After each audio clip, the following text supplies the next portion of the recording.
سەبارەت بە قەرز و پابەندیە داراییەکان لە چەند بوونەیەکی جیاواز ئاماژەم بەوەدەوە کە حکوومەتی یاریمی کوردستان چەندین ملیار دلار قەرز و پابەندی دارایی لەسرە. بەشێکی زۆری ئەو قەرزانەش لە ئەسووی حکوومەتی فیدراڵە بەهۆی نەناردنی بودجەی هەرێمی کوردستان لەلایەن حکوومەتەکانی پێشووی عێراق. هەر بۆیەشە بەداخەوە حکوومەتی یاریێم خاوەنی هیچ یەدەگ و پاشەکەوتێکی دارایی نییە کەواتە ئێمە تەنیا پشت بەو سەرچەوە دارایانە دەبەستین کە مانگانە دێتە بەردەستمان. ئەمەش وا دەکات لە هەر قەیرانێکی دارایی ڕوبەڕووی کێشە ببینەوە کە ئێستا قەرز و پابەندیە داراییەکانی یاریمی کوردستان بەم شێوەیە. خشتەیەکەیە بۆتانی باسەکە.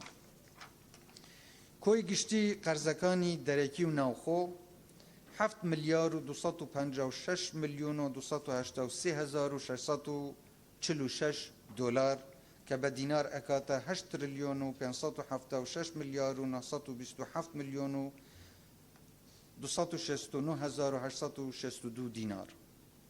کۆی گشتی پابەندیە داراییەکان 8 ملیار و 337 میلیۆن و 989 هزار و 532 دلار کە دەکاتە 9 تریلیۆن و 855 میلیار و 503 میلیۆن و 626 هزار و 824 دینار.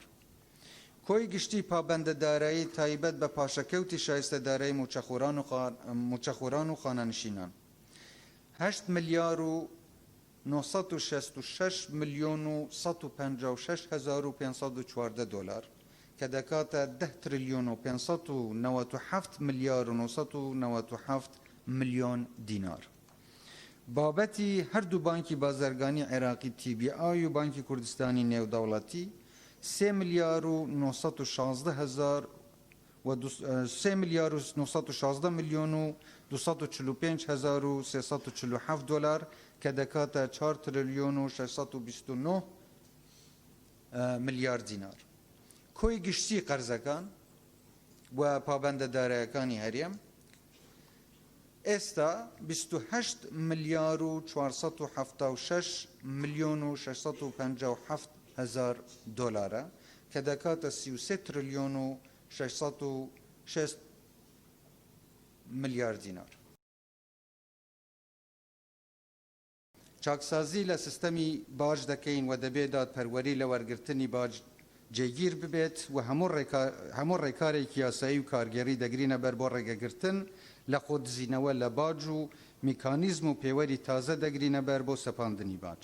ڕاستپاردنی وەزارەتی گواستنەوە گەیاندن و دابینکردنی بەشی یاریمی کوردستان لە باجی فرۆشتنی سەرکارتی مۆبایل بە پێی ڕێژەی فرۆشتنی کار لە یاریمی کوردستان کە ڕێژەی بەشداربووان و فرۆشتنی کۆمپانیەکانی کوڕک و ئاسیاسێل و زەینی عێراق لە یاریمی کوردستان زۆرە و بەهۆی ئەوەی ئەم باجە لەلایەن هاوڵاتیان یاریمی کوردستانەوە دەدرێت بۆیە پێویستە بۆ بەرژەوەندی و خزمەتی هاوڵاتیانی هەرێم خەرج بکرێتەوە.